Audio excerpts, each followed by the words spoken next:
No, go ahead. Alright.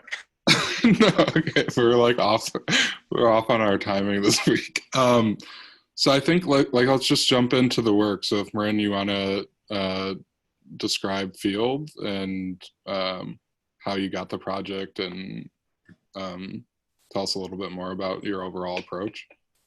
Sure. I think just to help, I know these conversations can be somewhat challenging on Zoom, and we're all doing our best to make things work with weird internet glitches and sort of the problem of the screen. So just feel free to chime in if you want to ask a question in the middle. I do hope for it to be an informal conversation and engagement. And I have a few images that I'm happy to share as I speak along, just to make it easier to follow through. So if everyone's okay with that, I'm just gonna share my screen. Let's see how to let me make this full screen. And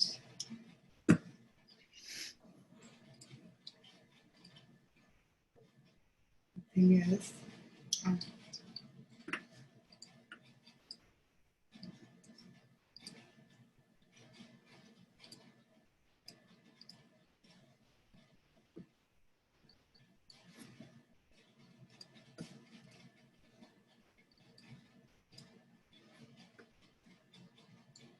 Yes, we can see it now. yeah, you can see the thumbnails as well, right? I don't know if there's a present mode in this. It's okay. This is fine. This is okay. All right. So what I'm going to be discussing today is a project that's in process that I'm currently working on and have been invited to work on. Sort of the research has been ongoing for the past year and a half or so. So it is sort of an active site in process currently. And I'm hoping that through these discussions, it will influence and impact the project. And I'm really excited to be able to share discourse around it. I was invited by a gallery and the city of Oakland to the site right in front of City Hall at the Frank Ogawa Plaza in downtown Oakland, California, to create some kind of public intervention or site-specific installation.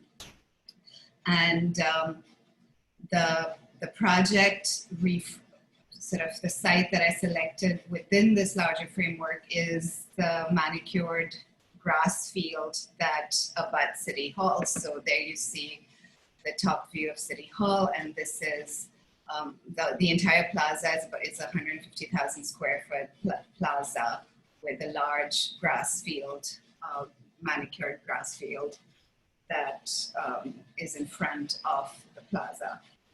And just to give you some context about the space, that's the plaza in its broader context. That's the facade of City Hall. This is a style building that sort of was built in the early 1900s. And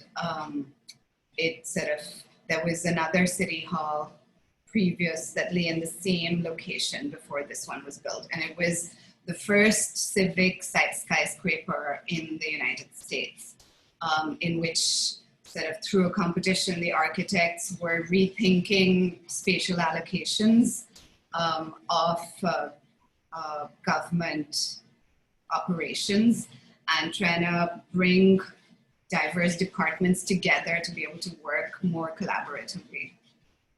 That's the view of the gallery. So this site, what used to be in the 70s, all of this entire building around City Hall was occupied by over 200 artist studios. So it was a very diverse ecosystem. Oakland is, I think, the most diverse city in the country presently.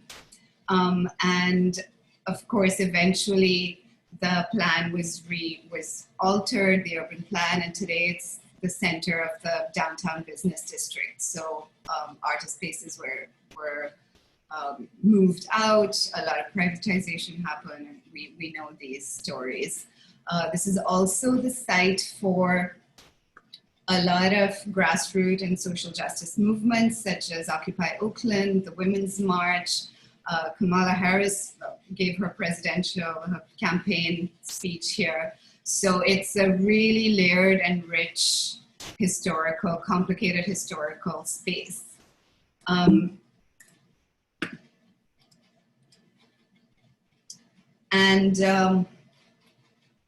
When I spent a month on residency with Praad's Gallery to sort of consider this site, and standing inside this large, it's sort of the entire architecture is like a fishbowl, right? Like there's over 25 to 30 surveillance cameras that are all directed inwards. And standing in the grass field at the site is a very intimidating experience. You feel exposed. I felt uncomfortable. Nobody really comes to the center of the space. We're all peripheral. We're all looking from the outside, trying to navigate the heightened exposure of the site. It is a very imperial architecture. You can see the two American eagles posted atop the City Hall facade. The City Hall building itself, right here, used to be a jail. So that old jail cell is still on top of this entire structure and architecture. I started to wonder what it was about the space that made it so uncomfortable. And it's a great space for hundreds and thousands of people to gather together. But on a daily basis, it's completely underutilized and untouched, and sort of cold and dry. And so this project in a nutshell, I started to rethink this language of the grass. I started to wonder how power plays out in the architecture of this civic space, in the architecture and the landscape. How does the public realm interface with that imperial architecture? And it's a really simple sort of poetic gesture of what would happen if we momentarily paused the routine mowing of this lawn. And I was interested in the question of the grass, of rethinking its materiality and our approach to landscape. I was interested in slowing down and wondering what could emerge if we just paused. What would be the sort of anti-fascist approach to public realm in a space like this?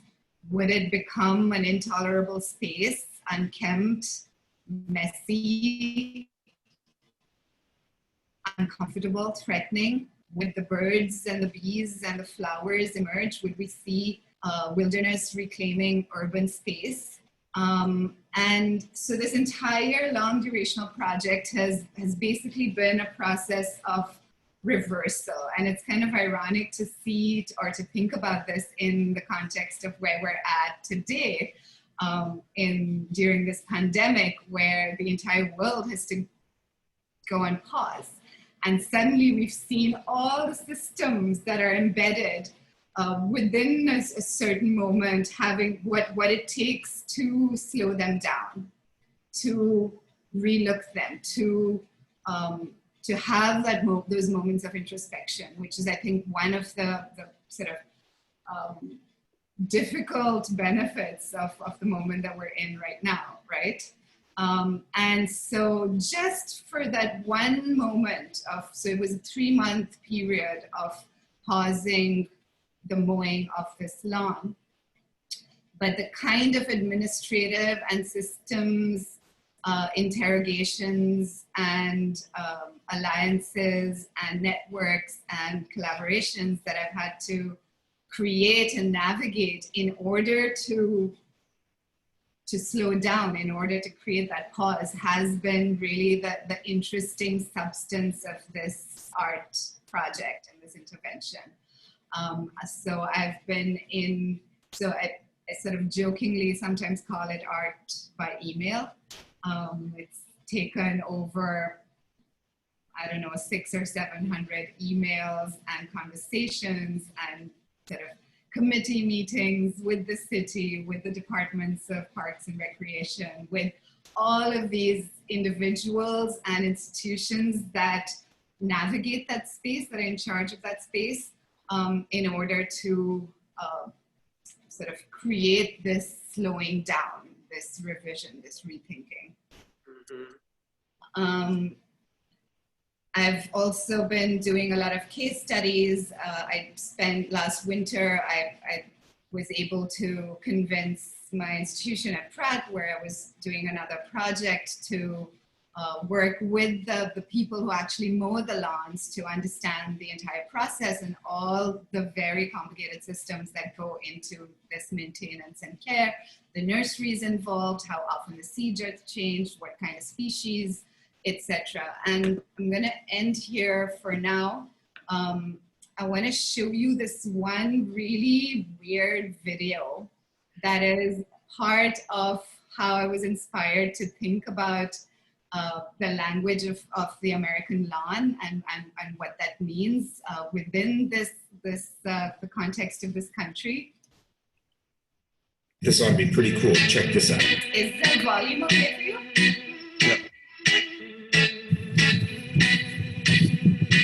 Hi, I'm Alan Hain, and I'm the lawn care nut. Now, you watch this channel probably because you want some lawn tips, and that's what I give out here generally. But I'll tell you, there's one real reason that I do this channel, and one real reason is why you probably watch and don't even know it. And that is so you can dominate, like you see me doing here, dominating my neighbor. And so today, that's what the video is all about. I'm going to give you tons of tips, next level tips, on how you can dominate your neighbor at your house starting this weekend. Okay, so the first tip is pretty simple. I just want you to mow taller than your neighbor does. It's the same reason why tall people stand out in a crowd. A tall lawn will definitely stand out in a crowded turf area. So there's tip number one, mow taller to dominate.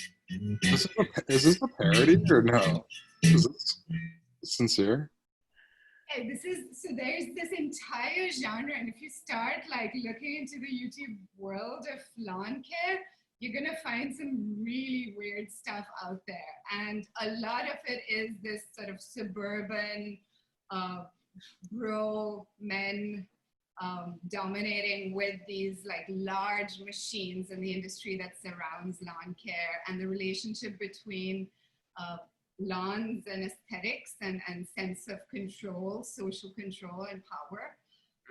And so a lot of the responses, and I'm going to get into more of the details of the project as we go along, were inspired by these kinds of sort of subtle and not so subtle forms of violence that we as individuals and as institutions and as cities sort of propagate through our landscape designs. It's fascinating. There are implications on gender, you know, even in the mainstream advertising, you see Home Depot selling these big machines for like Father's Day, and, you know, implications on nature and this idea of weeds, you know, eliminating weeds or anything that doesn't belong, which you can really analyze quite a lot in these kinds of approaches to the lawn. And that's really interesting to me. Absolutely. And I think that entire language that we've borrowed from nature, the invasive species, the sort of eradication of weeds, the desirable and undesirable, like the entire vocabulary that has been built around our, especially like urban nature, is extremely disturbing the more you start to unpack that. And I wonder what, I don't know, this is a sort of side note, like where the cycle comes from. Does it stem from like private property or like public institutional property? Like who's driving the main messaging here? I think it's a feudal system, right? Like our history, our relationship with lands is like sort of imported from Britain that had, and the king's gardens, and places like Versailles, French gardens and English gardens, where they had so much land that the sort of the status was to show that you didn't even need to make it fertile. You didn't need to grow anything on it. It started to become a moving from useful land or crops or agriculture or sort of wheat fields to grass and land for the sake of sort of imperial might. And that's sort of the version that has now become even within our suburban home structures. That makes sense. I'm starting to regret like not taking a landscape course and in all my years in design.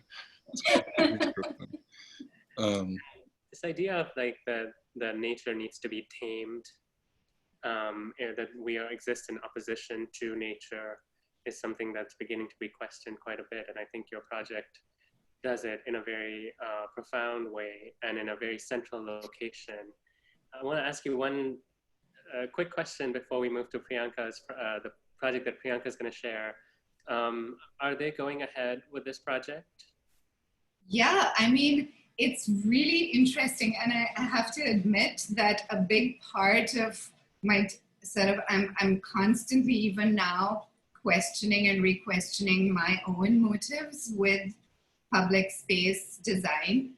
And I see my own desires to control space. And in a way, this sort of, how can you spend so much time and have so much energy? It's a lot of work to do a project like this. It doesn't pay very well. To just, in essence, to do nothing, versus how easy it would be to do something. And so with the city, we're constantly in conversation at those boundaries, that where we've reached a point where the design has been approved, but I keep hearing feedback of like, I love the idea, but what if you did a little something? Like, couldn't we make something that was like, how do we give it more structure? Or how do we create the aesthetic without the aesthetic? So those are really interesting conversations, and they can lead to a variety of different design outcomes. But I think something that I'm trying to hold on to fundamentally is to reduce the gesture, to minimize, to pause really, for real, whatever the consequences of that are, because this is a temporary site. All that it's going to require is for us to mow the lawn, literally, to end the work. But in the process, what could we see emerge? What would the grass say to us if we're willing to listen? And so that's where we're at in the project right now. Yeah. Thank you so much for sharing. So Priyanka, why did you choose the Khamir Crafts Resource Centre project? And I know that you mentioned the term restorative design. What does that mean to you in the context of this project? Sure. I mean, let me just first just follow up the line of thought that Mrinalini introduced with this project, Oakland project. I think if she is trying to create a moment of pause, the reason why I picked this project is because I experience what comes after a moment of pause has been integrated into the process. And so imagine as an architect, like how many buildings you visit and which really give you an experience where you feel like something happened here, you know, like for me, it was such a beautiful experience to visit this building because I really felt everything was in harmony, and it really made me go further and like look into the process with which this building was built, because you can experience that in this space. And I think very few architectural work can speak to that, where an audience can experience that. Like me being an architect probably lent to it, like I had an additional lens, but I think there was something to it, right? And just to give you like a brief introduction, what Khamir Crafts Resource Centre is, it's a project which is government supported, very similar in that context to the Oakland project,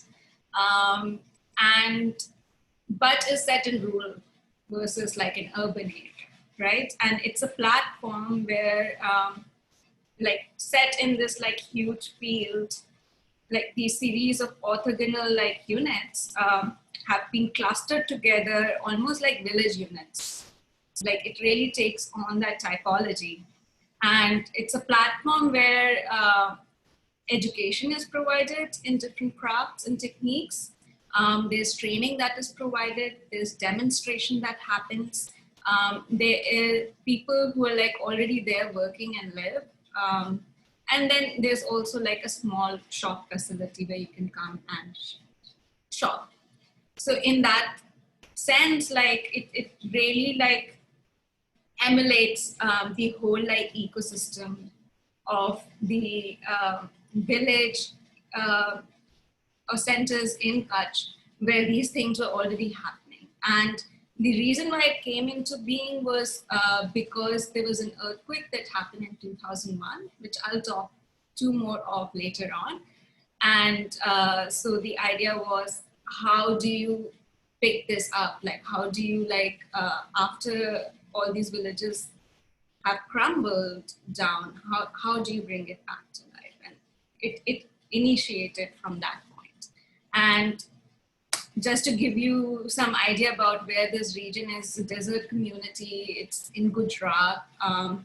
It's a very strange ecology. You have ocean to look at, but then also like this vast expanse of land which has nothing.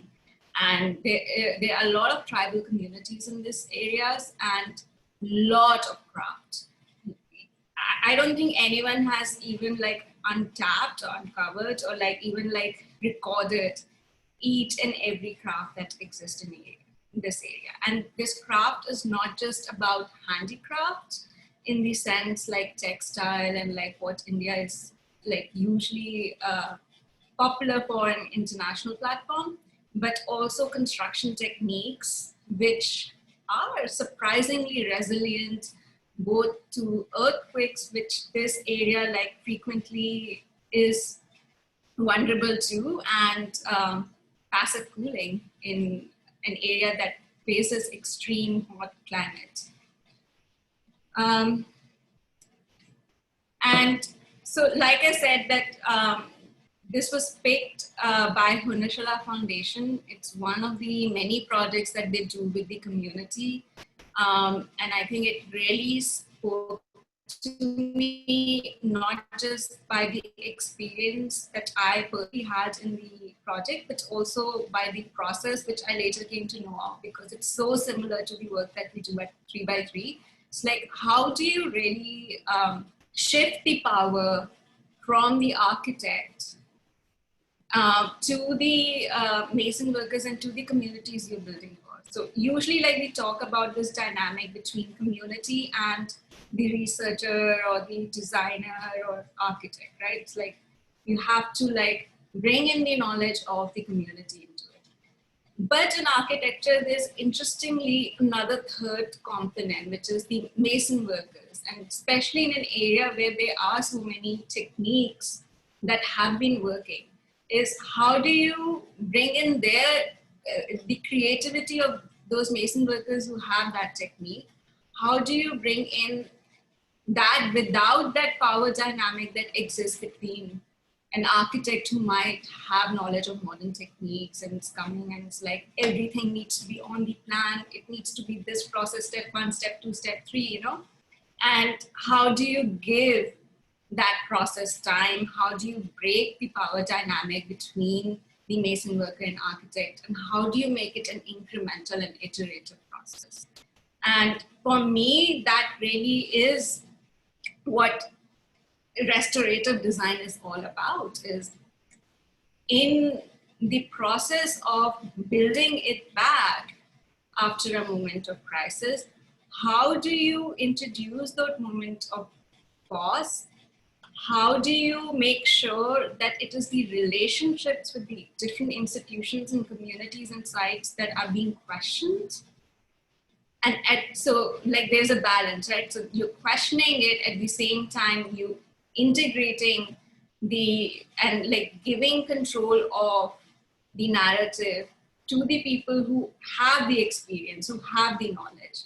And so it's an ongoing process. It's hard, it's critical, and it's iterative. And like for me, that's what restorative design is. There's ambiguity to it, and there's like a huge tolerance to ambiguity in this process.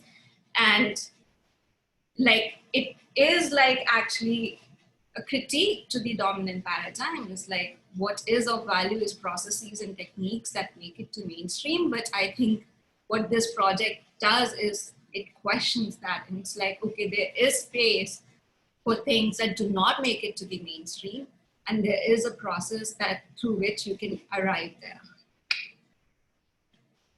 I'm curious, like, if the role of the sort of bureaucracy exists in the same way that it might in the US or like in Oakland, right? So do you know much about like building codes and restrictions that applied to the project? Or is there more of a freedom, right? Like in this case, the question becomes less about having to get it approved and more about or having to get it approved by a kind of like institution, and more like having to get it approved by the local craftsman or something like that. Right. Where, right. I mean, this is not my project, so anything I say is obviously based off like different conversations, what I have read. So acknowledging that, I think, yes, like there is some bit of freedom between urban and rural areas. Like there is more freedom to experiment perhaps. But at the same time, it is a government supported project. So in that, I'm sure Hunarshila Foundation and Neelkanth Chhaya and his team over the time had been able to show that this process actually works to be able to arrive at a position where they could do a project like this with the government, because government is extremely bureaucratic. The way tenders are scoped do not even allow for design. Forget about restorative design, forget about like something experimental, like even like normal design. Like they're like project, like, you know, like complete execution work, like it's construction oriented language. So I'm sure there was a lot of work that went behind it. There's a lot of like history to the work that this foundation did before it even arrived here, which I personally can't speak to. yeah. I see a lot of parallels with the work of Wang Shu and Lu Wenyu in China, where there is a real effort to learn about the craft. Your voice is gone. I don't know if the rest of you can hear him, but. No, I'm struggling with the connection there. Maybe try typing it. Yeah, I think the screen. I think we lost him. But that's okay. So basically, I think to go back to my question one more time, like which is rude. I guess I'm wondering like how the kind of like power structures are a little bit different between the two projects, and how that, I don't know, how that impacts the work. I think like in the US, right, we have all these like building codes, and ultimately it took like 600 emails to ask the city to stop mowing the lawn, right? Whereas in Kutch, like that might not be the case, and what kind of freedoms, but also responsibilities to the kind of like the people that it's impacting, like there's a sort of responsibility to these craftspeople to build something for them that like that speaks to their own like heritages and stuff like that. I think in the US, does that, in a public plaza in front of the civic building, like I don't know. I just think that they're so different. Like the two case studies are so different. I'm wondering where, like, how you guys are comparing the two in a way. If this makes sense. Yeah, I mean, I agree that they are, they're very different contexts. Yeah. Primarily, and one is urban and one is rural, and one is in sort of, there's also like the East and West and tradition and modernity and all of these various differences that define the work. But I also, so like the only way that I've been able to navigate this project is really in discussion and in conversation and in friendship with institution. Yeah. And somewhere the learning that actually happens is through these kinds of informal conversations. And I think that there's a power in being sort of, that's in a way the power of being an artist as well, versus the systems that have to be managed and manipulated by architects, right? Mm-hmm. That I can go there as an individual with an individual request, speak to people within these institutions.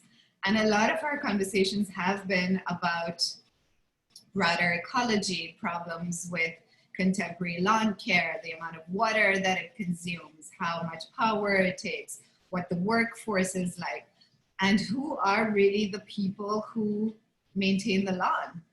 Yeah. Most of the people that actually take care of the lawns there on site are immigrant workers. And so while at the surface there seems, it's I think the question that you're asking is also a question of like, can there ever be an acknowledgement between East and West, right? Mm-hmm. Or have we become so different that we can't sort of relate to process with each other at all? And I think that's a really complicated question, because I think both are true simultaneously. Yeah, I guess, sorry, my question was not articulated well. I guess when I'm thinking about it, it's about like who the project is for, right? It's about like, so I guess I struggle more to see it in Oakland, like who, right? The idea is that when we restore the lawn to a more natural thing, it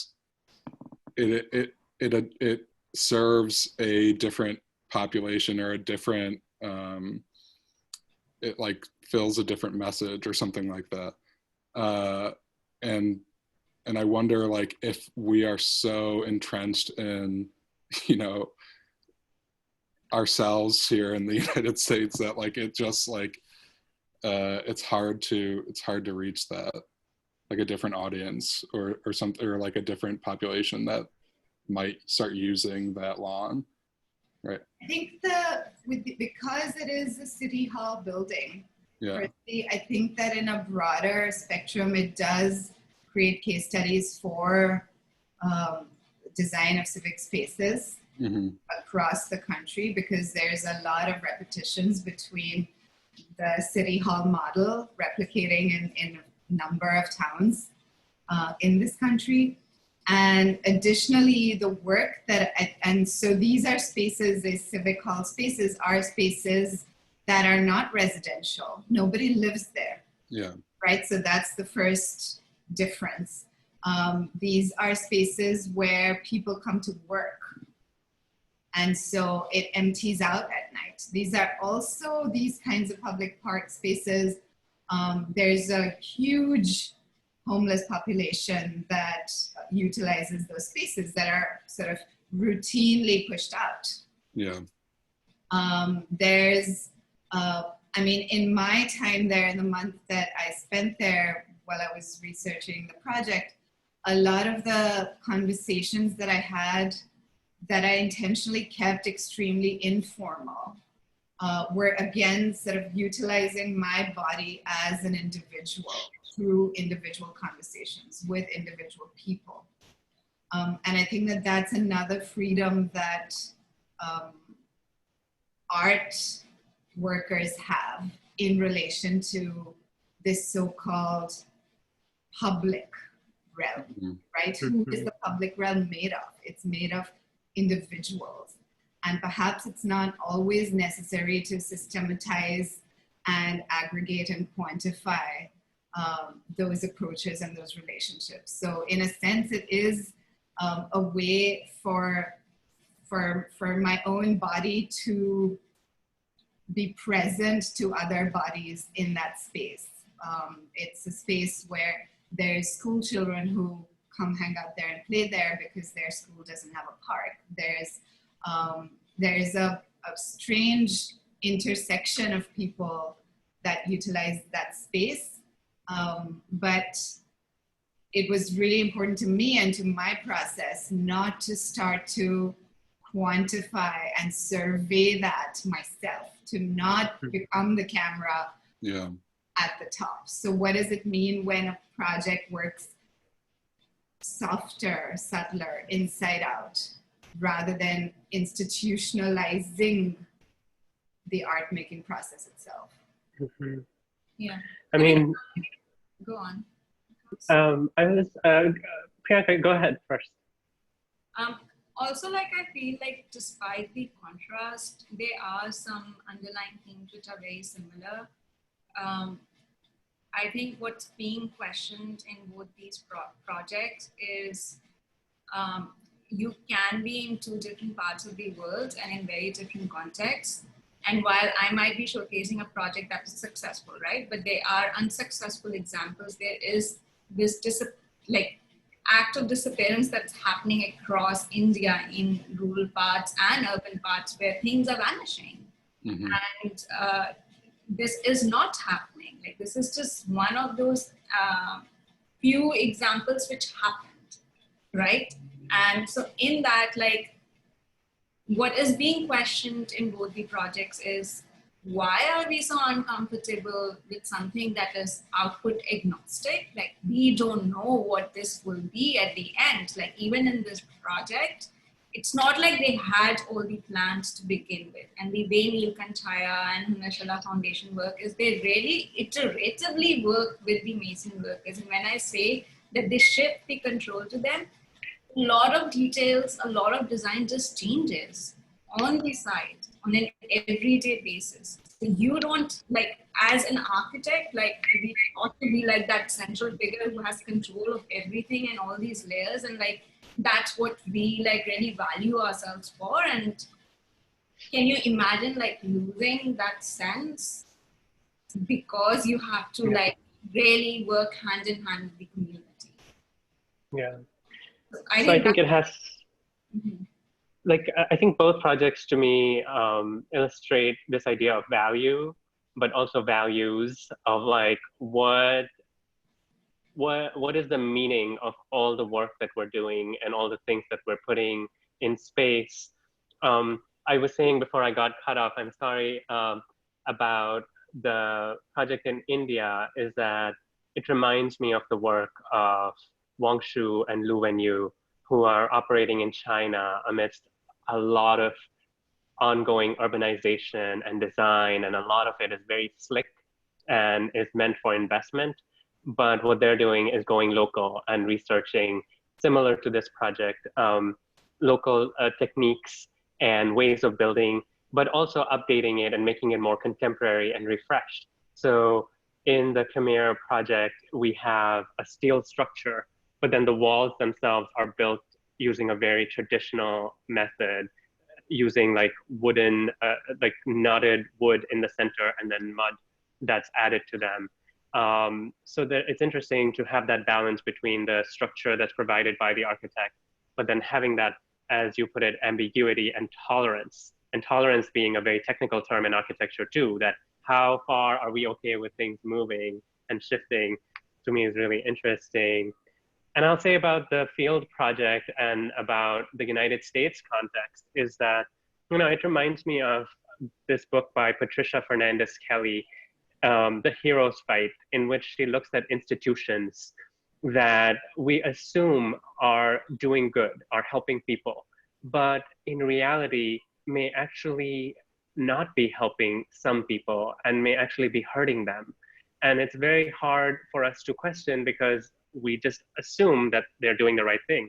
But what happens when you introduce this pause, COVID-19 being a pause, and this landscape intervention being a pause, and you allow things to become a little bit more ambiguous? Maybe that invites us through that artwork to ask the questions about values and figure out, like, what is our mission and how are we doing it? Like, we're super busy, everybody's well-intentioned, but how do we know that we're going in the right direction, right? So to me, that's like the real power of that project.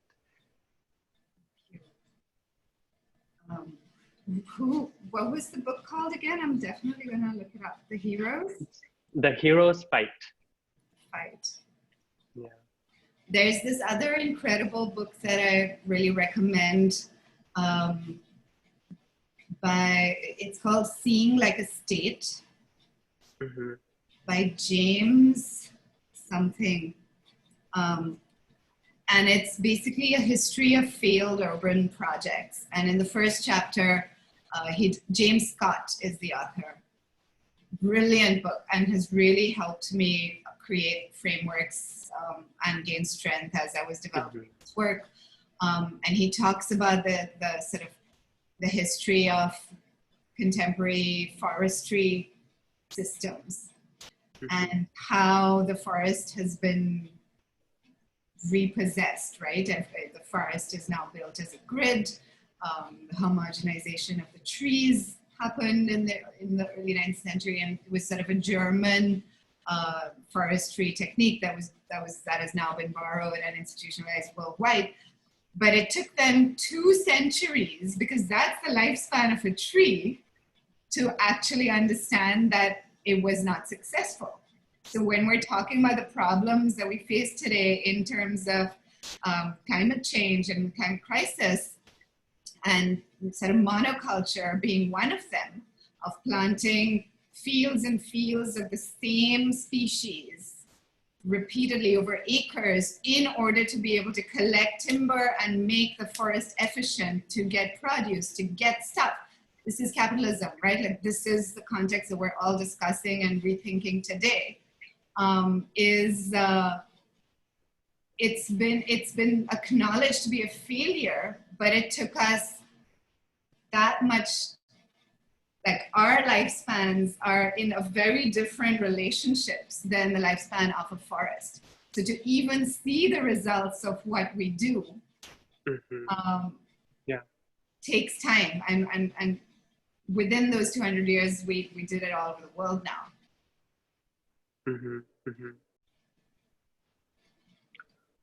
And Priyanka, and for both of you, like, how does this inform the Indian context? Like, India is at such a moment of reckoning. I feel like, you know, there's a lot going on, and there's a lot of really great things going on in terms of people having a voice and having this really rich discourse. But also there are challenges. So how do you feel that this project or this conversation about pause and about introducing ambiguity, introducing this kind of inclusive spirit, like with like, you know, your particular perspective, like, what are your thoughts on that? I mean, I think I spoke to this before, and I'll tell you a story, like in direct contrast to what happened at Kutch.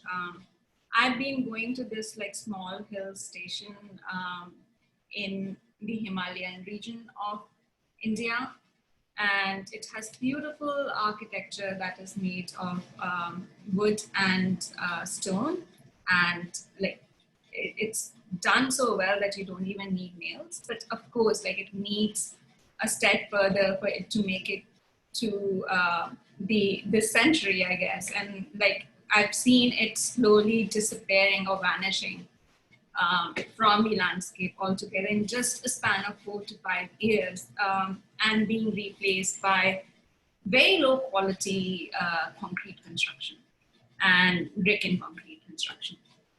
And so for me, one question is like, how can India have a process where these things do not vanish or disappear and are restored, but restored with restored in a process where we're just not replicating what existed before.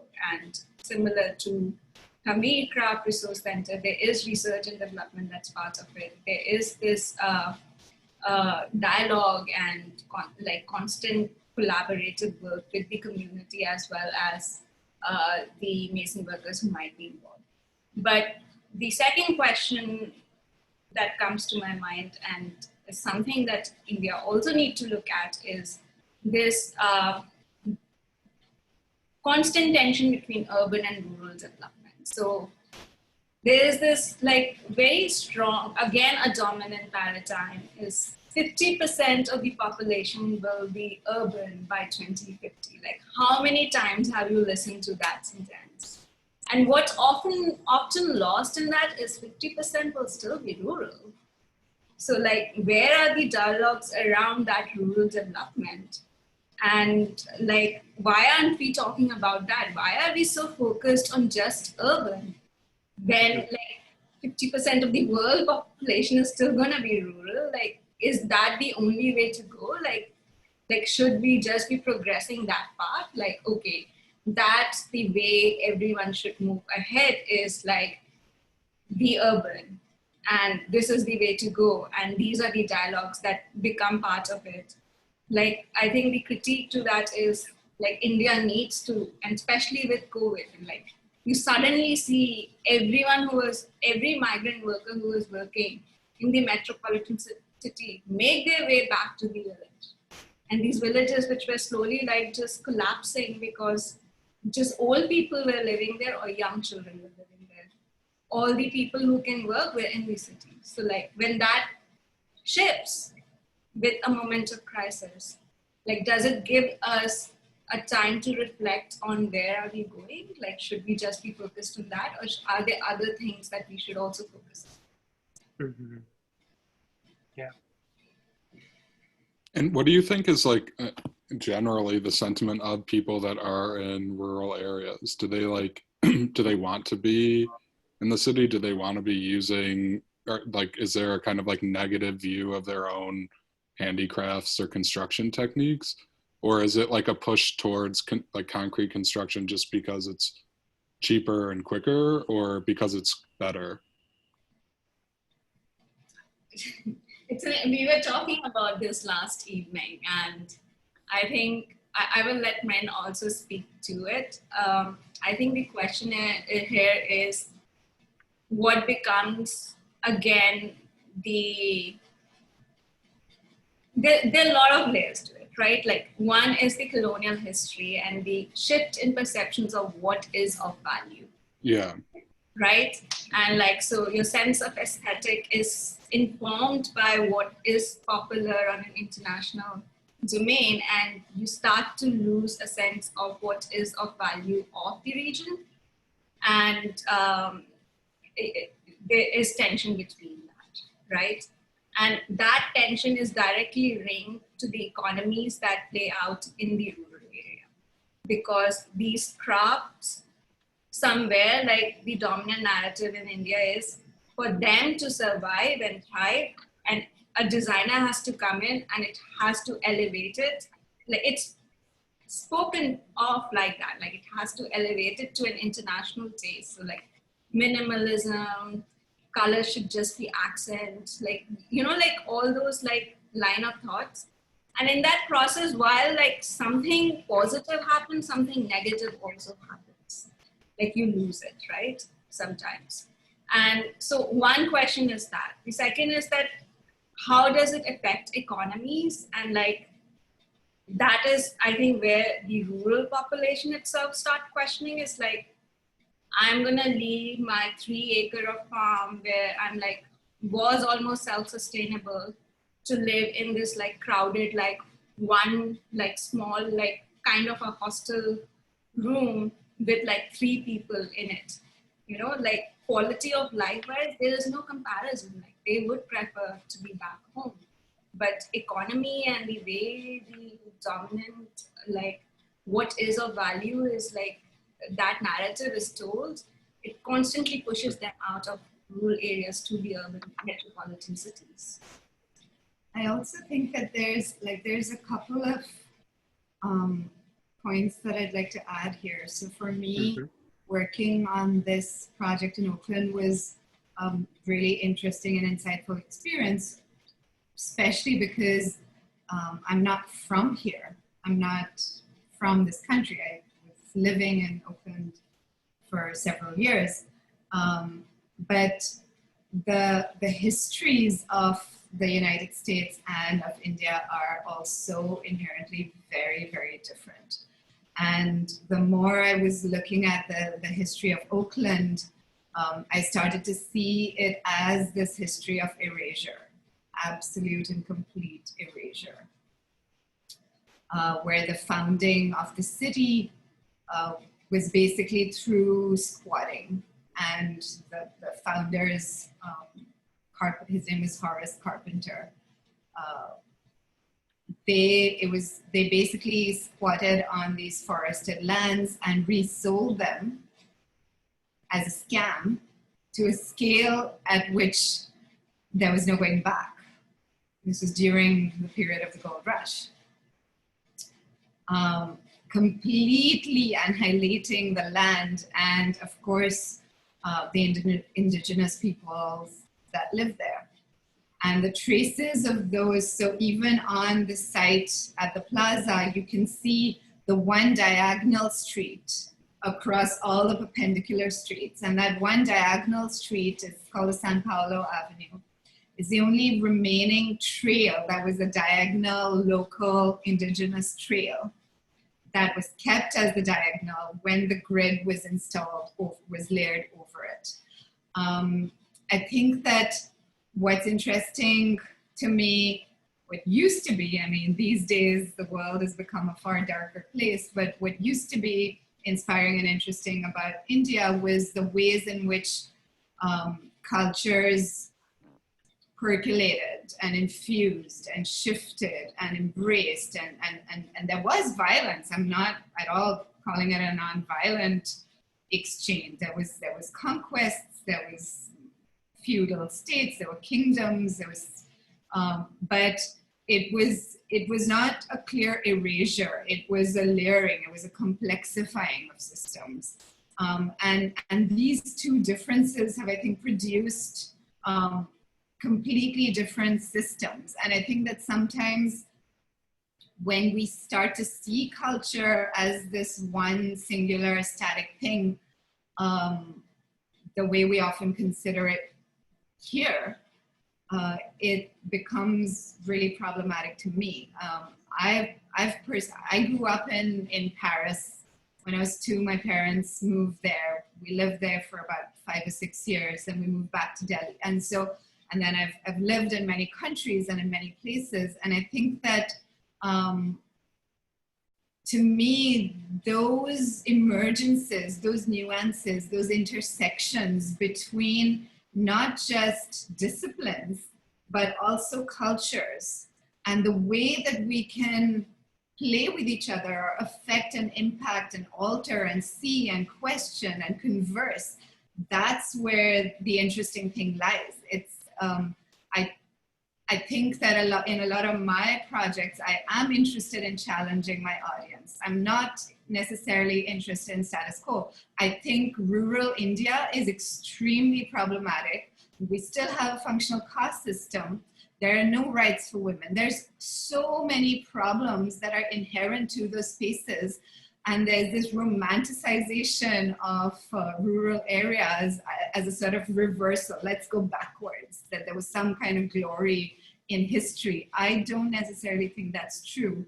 And I would contest that idea of an insular or static culture. Oh, I don't hear you. You're muted. Okay, hi. So that's really valuable. Thank you. I know that we've gone over the hour, and we'll aim to go, I think, for another 10 minutes or so. I have one large kind of last question before we go to the lightning round, and of course, if Mark has any follow-up questions.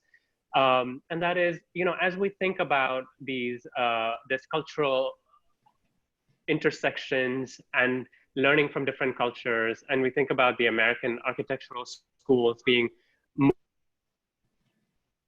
precedents from around the world. Oh, as we think about American architecture schools, including more cultures from around the world, how can we also be mindful of cultural appropriation? Like, how do architects tread that line between trying to learn from other cultures, but then, you know, you arrive in a remote place? How do you avoid kind of appropriation or yeah, doing something that is ultimately disrespectful to the cultures where it's coming from? Yeah, sure. I think because, like, for us, like we've questioned that often, and for us, it is a little bit of futile to like discuss the polarity between, say, cultural appreciation and cultural appropriation. More important, perhaps, or relevant is how is culture made, what is culture, and who makes it, right? And like, how does one ethically then work with the complexity that different cultures bring and shift the power dynamic that exists there and work with that messy process, right? And I think both our projects have different perspectives to it. So on one side, with my practice and like with the project that I talked about today, I'm constantly questioning how can planners, architects, designers, artists, anyone, right, value what is of knowledge within our community and bring all that culture together and build something out of it. So there's a moment of celebration, and there's a moment of like constant like work and critique on your own biases, your own perceptions, and be able to like balance that role that you play between an expert and a facilitator.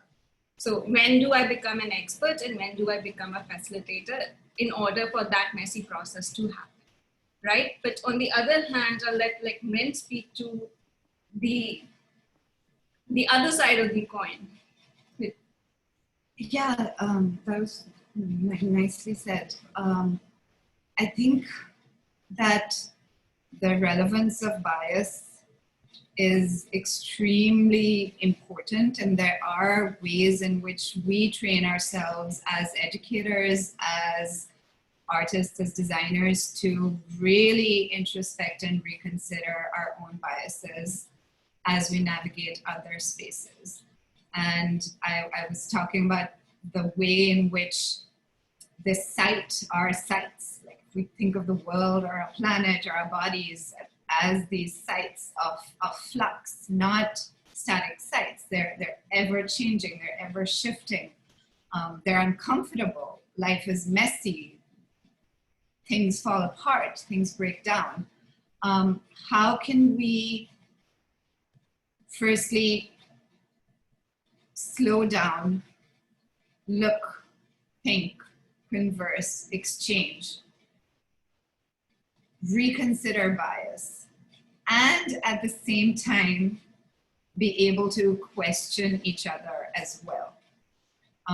And again, that speaks to this idea that yes, local knowledge exists everywhere, body knowledge exists everywhere, and at the same time can be challenged, can be questioned, can be confronted. And I think that we cannot become afraid of these confrontations. We cannot become complacent or complicit in a different form of violence through insularity, through separation. And in a way, that's one of the fears of what the situation is right now, right? Like with air travel shutting down, with sort of spaces moving apart, with international students being sent back to their home countries. Where does that leave us in this larger global conversation that we are all participants of?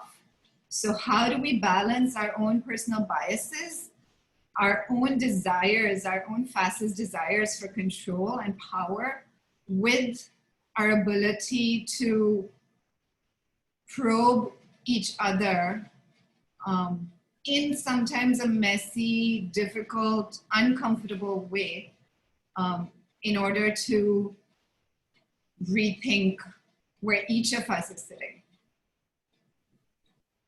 Yeah, I mean, in a way, what I think you're trying to say is like, rather than focus on whether I should bring mud architecture to US and like widening cultural references in that sense, it's more about like, what do I learn of the process and of the values that should be imbibed into my own practice if I have seen a good example in another cultural setting. And I think there's more learning there than there is in like a design technique per se, because every region has something of value of their own. And that sort of becomes a problem of aesthetics, right? Like we confuse aesthetic with value. Mm-hmm. What do you mean by that? I mean that we start to use the surface of the form as the form itself, rather than underlying methodologies or approaches. And I've experienced that as a brown person teaching at a white institution, right? Ways of being are different. The way that my mind is structured might be different from another person who's grown up in a different culture or in a different context completely. So how can we be more tolerant, not just of different aesthetics, because that comes later, that's the symptom, but of different ways of being. Yeah. And I think that credit, or like talking about the precedents where our work is coming from, can also be can also speak to that idea of the power dynamics that Priyanka, that you mentioned at the beginning of this. So thank you for sharing that, Mark. Well, I was going to say, like, I also think at some point it requires a kind of like documentation or like archiving or something. Like the institution has to be brought back in as a way of like, or not institution, some form of history or documentation needs to exist in order to like educate, right? So I wonder then like what that means for us as designers or as individuals, let's say, again, to use your word, like what that means, like how we can rethink these kind of structures that produce knowledge or house knowledge or store it, like the archive. I was looking at Sep's archive, who drawing a blank on the architect who designed the Crafts Center's, some of his drawings are in. but basically like, I don't know, it's like, how do you, like, it's a sort of thing we need, right? You need to have archives, you need to have this sort of like database, right? But then a lot of like holding these institutions accountable and trying not to buy it. I don't know. It's like you obviously it's like fuck the institution, you don't want it, but then it's like they kind of like are absolutely necessary. So I don't know. I think it's not more so like we don't need the institution. I think it's the importance of having these moments of critique and like pause and reflection built in every institution, so that they don't lose the sight of what is of value and what is of purpose. Yeah, which I think is way too often the case.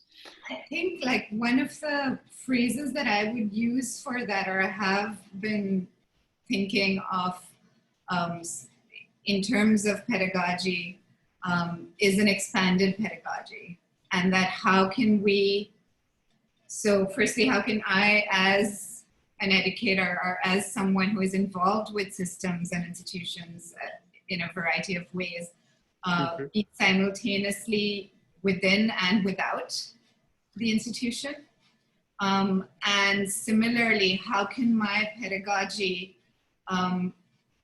reflect that? How does pedagogy become an expanded pedagogy that moves outward from the institution, does not hold knowledge only closely within its boundaries and confines, but creates substructures? And we've seen this historically in a variety of institutions, especially with sort of a lot of African-American artists, educators, the kinds of challenges that they face in terms of rethinking pedagogy within white institutions is, at what point does the document become appropriated? What is the importance of the secret document as well? And how can these institutions remain committed to the world at large, outside of itself? So to not lose sight of what the goal was to begin with, that we're not educating just to stay here, we're educating in order to move, in order to be elsewhere, to expand.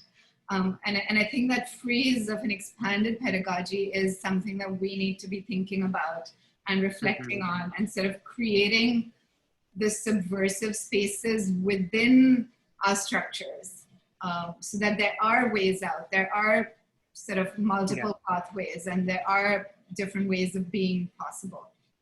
Yeah, absolutely. Thank you for sharing that. So with that, I suggest we move to the lightning round, if everybody's okay with that. Okay, yeah. Am I doing lightning round? We only have a few guests this week, so there were more, but you know, anybody could chime in into the group chat, but we suggest everybody does so. And for us co-hosts, I guess we can all just shout them out. So the quick round. So first one is tall or wide? Tall or wide? So, What's Lauren, you're just gonna pick one of these, and at the count of 3, you're gonna type it in and put it in the chat window, and I guess we'll just say them. So Mark. Okay, yes. Tall or wide? 1, 2, 3. Wide. Or no, I kind of want to say tall, actually. Wide. What did you say? I said deep. Deep? Nice. Oh. Priyanka? We have the same answers. The same answers. Wow. Oh, rehearsed. Maybe we should stop giving our lightning rounds away. You had too much time to think about these. Yeah. I feel like I'm much wider these days. I would like to be taller and not as wide. Okay, seat or view? Seat or view? Did you write this one? I don't even know. I did write that. I was like, did I write that? Okay, 1, 2, 3. View?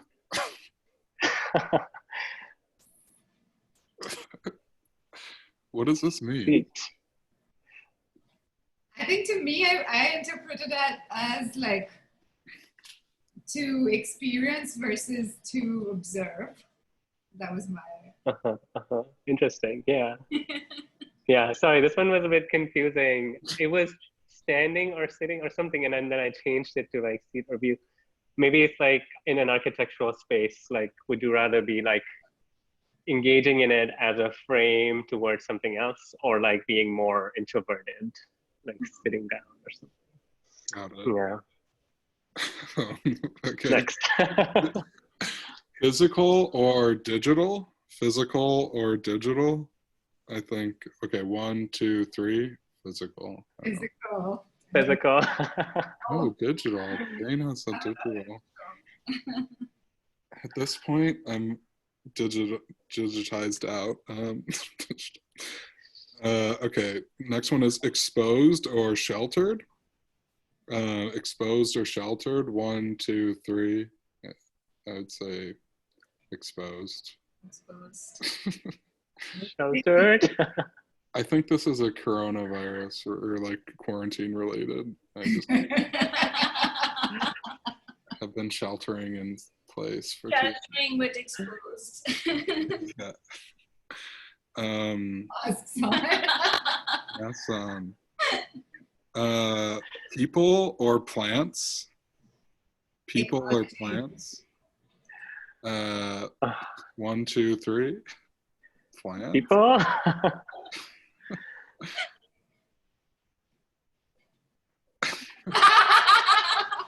Lauren is best. Ecology is nice. Yeah, why do we have to differentiate between people and plants? Why can't we have both? That's They're true. all creatures. Yeah. It's true. Okay, door or window? Door or window? I would say, okay, 1, 2, 3. Bye. Door. Door. We all want to just go out. Yeah. We've been sheltered too long. Yeah, all these are kind of, I mean, this, whatever. I was laughing at Priyanka because they've moved their dining table to the corridor that leads to the front door since it's not used enough. That's great. Like nobody's coming and nobody's going out. Like a door is a window now, so I should have Yeah. a window, but I think like your mind is always towards what you can't have, right? Exactly. Okay, couple more. Dawn or dusk? Dawn. 1, 2, 3. Dawn. Dawn. Dusk. Dawn? You guys Why, say Mark? Yeah. Why dusk? I feel like I do better work at night. I see. So I like, see, Lauren understands. I'm a morning. I'm a morning person too. But I need to change that. I'm just a procrastinator. I mean, okay, and the last one is wood or mud. Wood or mud. I would say 1, 2, 3, mud. I would say mud. Mud. Yeah. Mud is Wood just, is such an amazing material, though. yeah, I guess. But you could do more with mud. Actually, that's maybe not true. It could take more shapes, right? It's more organic. It's more organic. Although, what is not organic about wood, right? Lauren always has the best answers. It is So, here. thank you so much for joining us today, Supermrin and Priyanka. We so appreciate your insights and the knowledge you shared with us and the perspectives and almost like the geographies. It felt like I was traveling in time and also in space. So I really appreciate it. Thank you so much. Thank you Thank for you. having us. It was a pleasure to stop thinking about whatever's going on for an hour. Yeah. Yeah, I know. that's the hope with these things. And keep it up. I'm excited to see what you have in store next. Sounds good. Thanks, everyone. Thanks for joining. Thank you. Guys. Thank you, guys. Bye. Bye.